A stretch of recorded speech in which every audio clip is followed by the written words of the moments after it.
drive a race car, and the Elantra N is proof. In today's video, we're doing a live stream car review of everything you get in the 2025 Hyundai Elantra N. Now this may have Elantra in the nameplate, but it is nothing like your average 2-liter naturally aspirated 147 horsepower Elantra. This car is a completely different animal from the inside and out, and today we're showing you all of it. So I'm gonna have Adam, our cameraman, flip over the camera and we will get right into it, starting off with the exterior and the powertrain. So Adam, go ahead, you can flip the camera. I'll mention the price point, which is $41,799 Canadian. I don't know what's going on. There we go, $41,799 Canadian, and the model shown today is the 8-speed wet type dual clutch transmission. Now the best part about the Elantra is you get the option to choose. You can get either a 6-speed manual transmission, so stick shift if you want it, or the dual clutch. The dual clutch is slightly more popular here in Canada just because a lot of Canadians don't know how to drive standard, a lot of younger Canadians, but it's so good to see the option regardless. On the front end, today we have our Abyss Black exterior paint color, which really highlights how many blacked out elements we get for the Elantra. So your entire front end has a gloss black grille, and then we also have this almost gunmetal finish for our front bumper. It highlights a lot more on some of our lighter exterior color choices, but if you do opt for the black, it almost gives the illusion of a fully blacked out car. You do have our classic Hyundai N, red/orange. I never know what to exactly call it because it's a mix of both, for a lower lip that ticks upward to give a balance of beautiful symmetry. This car is aggressive in its styling, and I'm so happy it matches the overall vibe of the car too. The performance is aggressive, so is the styling. We do, however, get some great safety functions like full LED headlamps, so you get bold, bright cutoff. If you are daily driving this car, you can see where you're going. You do have a slight bit of satin chrome expanding across the front end there. And then for your Hyundai badge, it's finished in just our matte black touch. This was an upgrade for the 2024 model year, so if that is a must-have for you, look for 2024s or newer. We also have forward-facing parking sensors, which is also included in the refresh. So if you are parking this vehicle in a tight spot, you will get audible alerts as you get closer to select obstacles. So cars, walls, you name it. It's just good to have the audible alert. With the car looking this good, you don't want to mess it up. Now, next up, we're talking powertrain, and that is the highlight of this vehicle. So the Elantra has 4 powertrain options in its entire lineup. You can get the 2-liter naturally aspirated, the 1.6-liter turbo, or even the 1.6-liter hybrid. But this is a 2-liter turbocharged flat power 4-cylinder. So this total horsepower output will be 276 horse, except there's a fun little button on the steering wheel that cranks it up to 286, so a 10 horsepower boost for 20 seconds. I'll talk more about that when we hop inside. Now for your torque, you're at 289 pound-feet of torque, and we have a wet type 8-speed dual clutch transmission. This is meant for quick shifts, efficient shifts when you want to drive, efficiently. But if you are in the performance driving loving range, you will appreciate the lightning quick gear shifts. So corners, straightaways, you name it, shifts quick. You do have paddle shifters and a regular lever style gear shift too. So if you'd like to upshift or downshift manually, you can do so. We'll see all that when we hop inside. Moving on to our wheels. So our wheels are a 19-inch forged blacked out alloy, and we have our N badge center cap. So throughout the vehicle, you'll notice a lot of N badging, but it's not done in a tacky way. It's not like, you just got all the stickers at AutoZone and slap them all over your car. It's subtle, it's nice, and it shows just how different this Elantra is from the rest in the lineup. Your brakes up at the front are going to be large ventilated front disc brakes, and you also get ventilated disc brakes in the rear. Now, again, just a quick look at our wheels, and then we'll move over to tires. So the tires on this vehicle, they're Michelin PS4s, so Pilot Sport 4s. What you need to know about this tire, it is not an all-season tire. So if you are living in Canada and you do plan on driving this vehicle year-round, I would highly recommend getting a set of winters. Even just all seasons. Maybe you're not driving it in the snow, but as soon as the weather gets colder, so our early springs or our falls, you're gonna want an all-season or a winter set for sure. These tires are fantastic for performance driving, but not the best on slush or snow or any of our other inclement weather elements. Let's talk mirrors next. So looking over, we have our body color mirrors with an LED turn signal indicator and then blind spot detection. So who said race cars can't be used every day? They obviously haven't met the Elantra N. This car does offer some fantastic safety features, including forward collision avoidance that works for pedestrians and cyclists, and of course other cars, as well as lane keeping, lane following assist, and blind spot detection. There's also a rear cross traffic collision avoidance assist on this vehicle, and the forward and rear parking sensors. So again, it has the comforts of a daily vehicle with the heart of a race car. For your door handles, we do have convenience entry, so as long as the key is somewhere on you, you'll simply walk up to the driver or passenger front door, reach for the handle, it'll unlock for you, and then once you're done driving, click on it again to lock. Don't mind the beeping, it's because the key's already inside. For the rear, the body is classic Elantra. It's a 4-door sedan. However, we do kind of have a coupe-like slope along the back and a lot of sharp elements. You'll notice especially on the doors themselves, we got a sharp line. So that's Hyundai's classic parametric design. It's aggressive on corners. When you're looking at this car on the track, you definitely notice the body lines and just how sharp it is. It's modern, it's fun, and it's also wide in its design stance too. You'll see that on the rear when we talk the taillights. So the taillights expand all the way across, giving you that illusion that this is a very, very wide vehicle, even though it doesn't handle like a boat. It also has an H motif in it, so just a little homage to Hyundai. If you look all the way across, you'll notice it kind of resembles an H. The lights have shut off, so I'm going to go ahead and turn the car back on so you can see that. For your rear, you have a multi-link rear suspension, and we do have a rear, lights are on, brakes on. Adam, did you get all that? Yeah. Perfect, thank you. We'll also click the hazards so you guys can take a look at what our turn signal indicators will look like. And Adam, do you want to just quickly show the front end too for the hazard lights? And then we'll head back to the rear to talk about trunk space as well as the rigidity of the body. So as you can see, we got our flashers on, our hazards on, and that's what also will be your turn signal indicators. Now moving back to the rear, we have a strut tie bar for rigidity. If you've driven a regular Elantra and then drove the Elantra N right after, you'll notice this car is very, very rigid. Seriously, it's stiff. Now it does have an electronically controlled suspension, so when you do have the vehicle in N mode or Sport Plus mode, you'll notice just how stiff it is. However, driving in an eco mode or normal mode does ease it up a little bit, but it's still going to be more stiff than your typical Elantra. Now a lot of people, especially performance enthusiasts, will accept this trade-off. It's really the only compromise of this car, but just so you guys are aware of it, it's going to feel like a race car.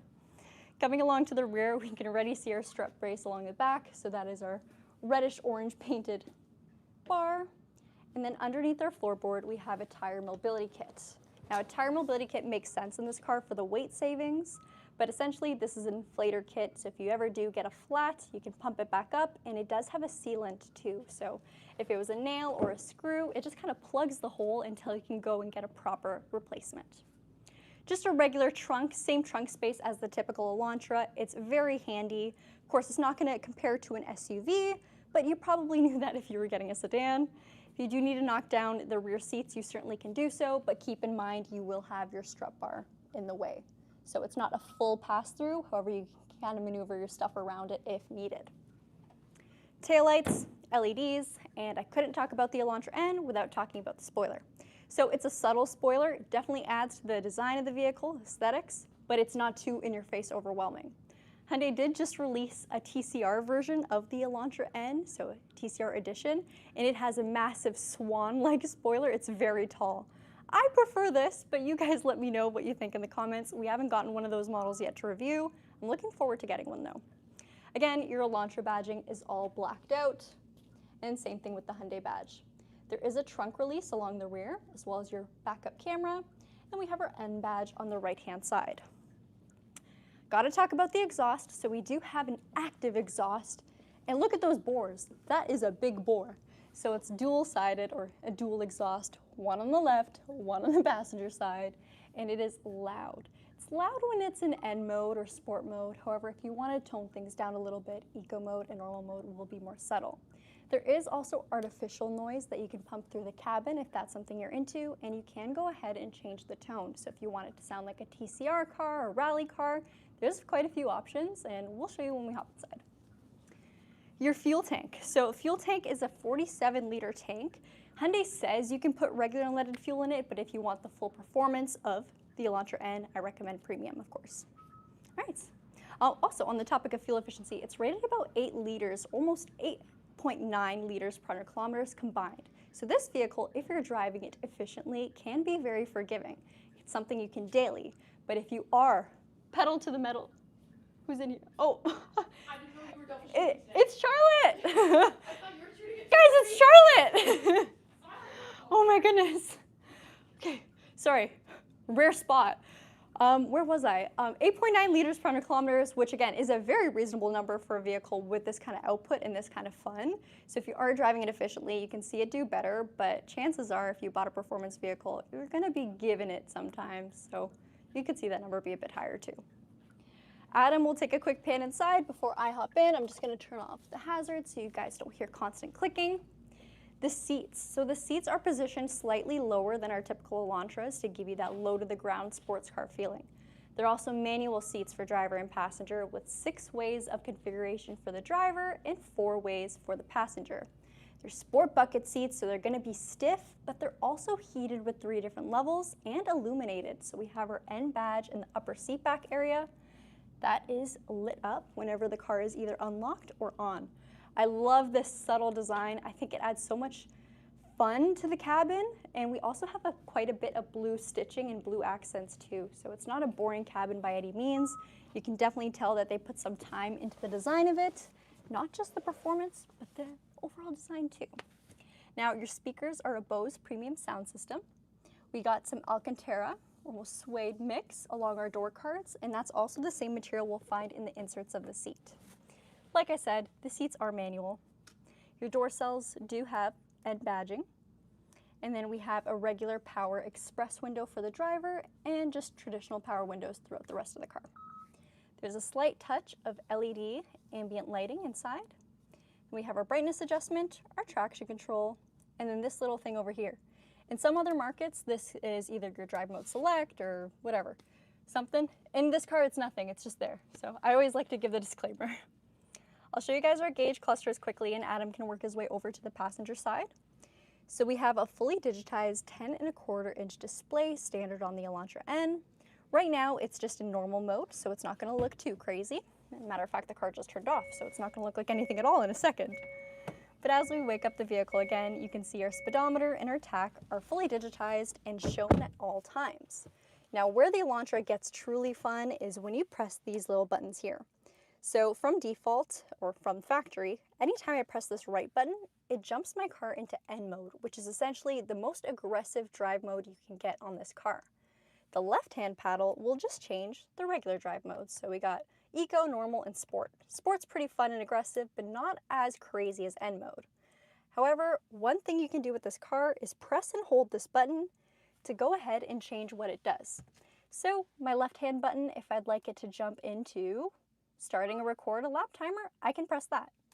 If I want to get my right hand button to do something else, I can also do it. So it is customizable, just like a favorites button on the steering wheel, but less media focused, more so performance focused. That minimizes the amount of time you're spent playing with this menu because there's a lot inside here. And of course, if you're on a track day, you don't have to be bothered with technology. The NGS button is what I mentioned earlier, so this is N grin shift, and it's essentially an overdrive or overboost for your car. So you press it, it'll drop your gear down to give you a higher RPM, and then 10 horsepower boost for 20 seconds. Great for passing somebody. And of course, acceleration. All right, let's talk about what else we got over here. Paddle shifters, they are a little bit extended too, so more sporty, easier to use. Downshift, of course, on the left, upshift on the right, and that works you through your 8 gears. On the right-hand side, we have our cruise control button, as well as our lane centering assist, if you'd like to quickly turn it on or off. Your Hyundai badge is flat black, and then the left-hand side has our media controls. Along the bottom, we have our N badge. It's completely heated, and we have nice blue stitching. So lots of blue accents on the interior with a little bit of red. Now, I want to quickly show the N menu, and of course this is exclusive to the full N Elantra. Give it a press, and it'll jump you to this main screen here. This is going to show your current stats like your throttle percentage, your brake press percentage, as well as your current lap timer, engine temp, oil temp, and your gears. Fun thing about the 8-speed dual clutch, it also does have rev matching. And at first I thought, what do you mean rev matching in an automatic? But of course, what it does is essentially make sure you're always at a perfect throttle blip for whatever downshift you're doing. So if you downshift, it'll rev up the car slightly just to make things smooth and match the engine speed to the transmission speed. So just like what you would do in your typical manual car, it mimics with the dual clutch. All right, now we'll slide on over because here's where you can customize things. I already mentioned you can have a custom 1 and a custom 2, and you can incorporate them into these blue buttons here. Now here's where you go and change what they do. Like I said earlier, this car can be as raw or as forgiving as you'd like. So custom 1 is currently set to maximum. Actually, not fully max. We can turn off traction control. But over here, you can change the engine response, the steering. Of course, if it's on Sport Plus, it's going to feel slightly heavier, as well as the ELSD. So let's talk about that for a second, because I didn't mention it when we were on the exterior. This car has an electronically controlled limited slip differential, so no open diff, no mechanical diff, electronically controlled. What that means is as you're turning, making, sharp corner, the vehicle will sense when there's a little bit of slippage in a certain wheel and transfer power over to the wheel with proper grip. Oh my gosh, big words today, you guys. So ELSDs make a big difference, especially with performance driving, but also if you're driving this vehicle in the winter, it can also be helpful too. It's not going to send unnecessary power to a wheel that doesn't have grip. Okay, launch control. You can activate it here, and then the sequence to actually launch the vehicle is of course a brake stand, so fully depressed on the brake and then mash the gas pedal. You can go into performance options and fine tune it. Ooh, hello. I didn't mean to do that. You can fine tune it even further to set the exact RPM in which you'd like your vehicle to launch from. There's dedicated shift lights too, so if you are manually using your paddle shifters, it'll give you an indicator as to when it's time to upshift. And power shift, so enhances your acceleration performance. It's a little bit more raw. And then you got your track sense shift too. Active sound design is what I want to talk to you guys about. So this is where you can go and play around with the artificial noise on the vehicle.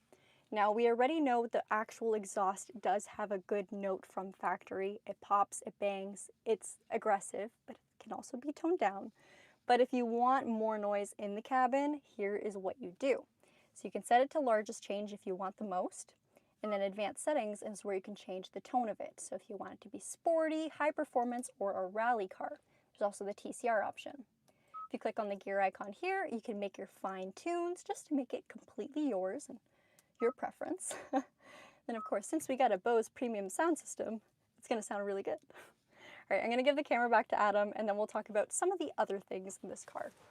The not as fun things, but still nice to haves. So let's talk about the screen itself. It's a 10.25 inch display with integrated navigation. So if you don't have your phone on you, or if you don't have service, you can still get directions to wherever you need to go. Now, what most of you guys are really going to care about is the CarPlay and Android Auto situation. It is wired on this vehicle, but let me tell you, wired is not all that bad because your phone charges at a good pace while plugged in, and it's less likely to overheat. Wireless CarPlay causes your phone to get pretty hot. Now, just below the screen itself, we have a couple physical buttons. So again, you don't have to fumble through screens to find what you're looking for. Quickly press on the map to jump to your map, press on setup to get there, and then you also have a programmable favorites button. Below that is our climate control, so it's dual zone. I can set my temp as a driver, and then passenger can have a separate one. Then you'll adjust your fan speeds in the center, with your heated steering wheel button being right here. Below that, we got our heated seats for driver and passenger, and then our directional controls as well as our defrost. Your gear shift, like I mentioned, it's a lever style, so if you would like to upshift or downshift yourself, car probably has to be on. There we go. We can tip it over to the left, upshift, or downshift, whatever you'd like. I personally would much rather use a gear shift than paddle shifters, but sometimes I alternate. At least you get the option for both on this car. On the left-hand side of your gear shift, you have your drive mode select. Now this won't put you in N mode or your custom modes. It's only going to put you in either Eco, Normal, or Sport. There's also your backup camera, and then our sensor guidelines. So if I were to pull up to the wall ahead of me, the front sensors would light up, and if I was to reverse by the door behind me, the rear sensors would light up. For your parking brake, it is a manual parking brake, or a regular hand brake. Then we have 2 cup holders. One actually has this insert here, so if you have a smaller drink, it fits a bit better. And then we have the regular deep cup holder right behind it. Center console, just standard sized, at least it's fully covered. And then for your headliner, it is all black, and we also have a power sunroof in the Elantra. The power sunroof comes on the manual and for the dual clutch. I know in the past the manual didn't get a sunroof. You guys can fact check me on that, or maybe that was just in the States. I might have to refresh my memory. Gotta be honest, it's been a while since I filmed this car, and driving it back here, I was reminded of how much I love it. It is a ton of fun. All right, let's check out the back seats real quick, and then we'll answer some questions. I think I mentioned the price already, but this vehicle is priced at $41,799 Canadian. And just a quick refresh on some of the specs. Sorry, I'm getting the lights back on. We have an electronically controlled limited slip differential, an electronically controlled suspension that you can fine tune to be a little stiffer or a little bit more forgiving based on your drive modes. Whew, as well as a large ventilated disc brakes in the front, also large ventilated disc brakes in the rear, because let's be honest, this car does require more stopping power. The sport bucket seats that are manual for driver and passenger and are also illuminated with blue stitching. Then in the back, we have 2 USB-Cs for connectivity and quick recharging. The inserts of the main seats back here are that suede material again, or that Alcantara material, and the seat backs are also finished in the same. So it kind of holds you in a little bit better too if you are performance driving. And another small note about this car, I think I mentioned it when we first got in, but the seats are positioned lower on the Elantra N. So number one, you have more headroom, you have more space, especially with the focus of track driving. If you're driving this vehicle on the track using a helmet, you have more room around you, you're not as completely confined, which is helpful. Thanks for thinking of that, Hyundai. All right, other than that, this is the back. We got car seat tethers. So it is a family car too. It's a family race car. And yeah, let's answer some questions and see what you guys have to say about the Elantra N.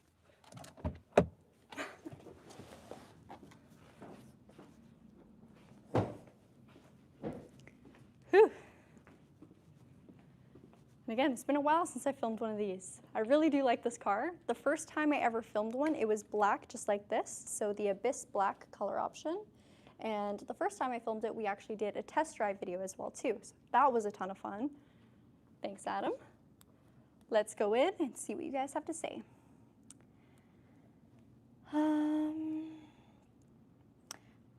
Tank said Hyundai won't cover blown engines, don't redline it. So I don't know about, I saw that there was an article probably a year or two back about that.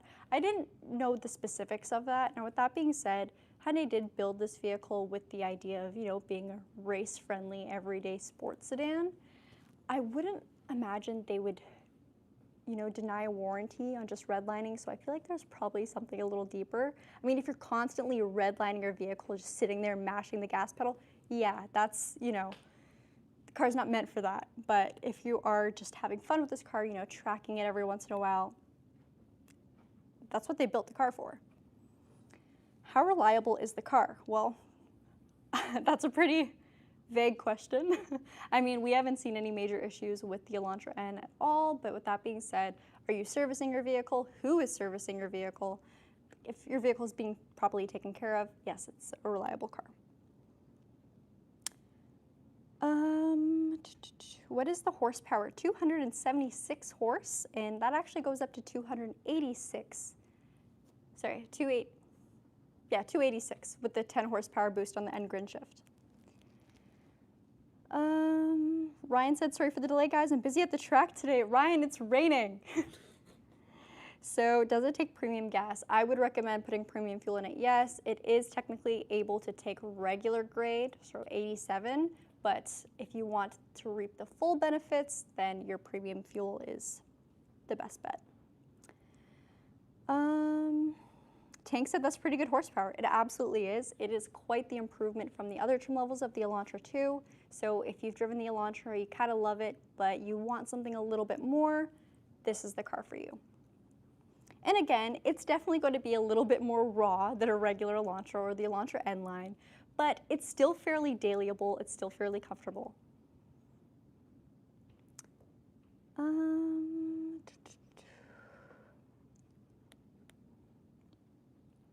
What are the available color options, and is there an extra charge for the performance blue? So for Hyundai, every color other than white has a 250 paint charge. If you're opting for a car that has a matte paint option, usually it's a little bit more expensive, but I can show you. I think I have a document with the color options. Let me just find it. Okay, yeah, so I have this. It's not very helpful. So we got the Abyss Black, the Atlas White, Cyber Gray, Intense Blue, Ultimate Red, and of course, Performance Blue. I want to remote start it for you guys just so we can hear the exhaust. Now, keep in mind, we are probably starting this vehicle in normal mode, and we are inside the building. So it might be a little bit more amplified, might sound a little odd, but let's give her a try. Here's our key fob. Speaking of which, this is Hyundai's Smart Key. I like to call it our egg key too, just because of the shape. It's all black on the N cars, and it does have N badging. Adam, do you mind closing the hood so I can remote start it? Oh, yeah. We'll head along to the back and check it out. Lower brake light too, or reflector light. Elantra badging. I absolutely love the rear end of this car. I like the front end too, but the rear end is my favorite. I think the taillight design is beautiful. The spoiler suits the car perfectly. It's not overdone. The exhaust, the diffuser, everything's just good. You can see this portion here, so this flat black, or I guess it's not even a black, it's more of a gunmetal. That's exactly what we see on the front bumper, so the design is cohesive throughout. Now to remote start, we're gonna press lock, and then press and hold the remote start button. Ooh. There we go. Now to turn it off, we'll press remote start again, and the car shuts off. So it definitely has a nice low growl to it. Doesn't sound like a straight pipe Civic. It's not an annoying exhaust, so your neighbors won't hate you, but it's not really an exhaust that you need to get an aftermarket option. It just comes from factory sounding awesome. Okay, I'm gonna quickly scroll and see if you guys have any specific questions. TRD Rev4 says sounds better than any M2. Just saying. Now, you guys, I don't own a performance vehicle. I don't even own a modern vehicle. But with that being said, my partner does have a BMW M2, so not an N, but an M car. And that vehicle, it's a ton of fun. It's obviously going to be fairly different than this. It's a coupe, it's a 6-speed manual. But one thing about that vehicle, sure, if you're driving it fun, it's great. But if you're daily driving it, it is really inconvenient. Just all the small things on that vehicle, the Apple CarPlay never works. The heads-up display stopped working in 2 months. There's just so many things, small things with that vehicle that just make it fairly inconvenient for everyday driving. Great on the track, but the everyday is like, eh. Also, only premium fuel in that car, and if you want to change the climate, the temperature, you have to go through multiple screens. It drives me nuts. So I really like how easy this vehicle is to use on a day-to-day, but how much fun you can also have with it. So it's very much a chameleon. It blends in and does so many awesome, well, so many multiple things. And how many times has Daniel taken in for warranty work? I think 2 or 3 times. They actually denied one of the things because they said you tracked the car, and that was about a month after he bought it, where there was absolutely no track usage on the vehicle. I'm talking about the BMW again, you guys, not this car. So it was kind of absurd. Anyway, thank you guys for watching. We hope to see you again in our future videos. There'll be no live stream tomorrow, but we are going live right after this video for a Q&A with Miss Charlotte. So stay tuned. Probably give us about 10 minutes and we'll be right back.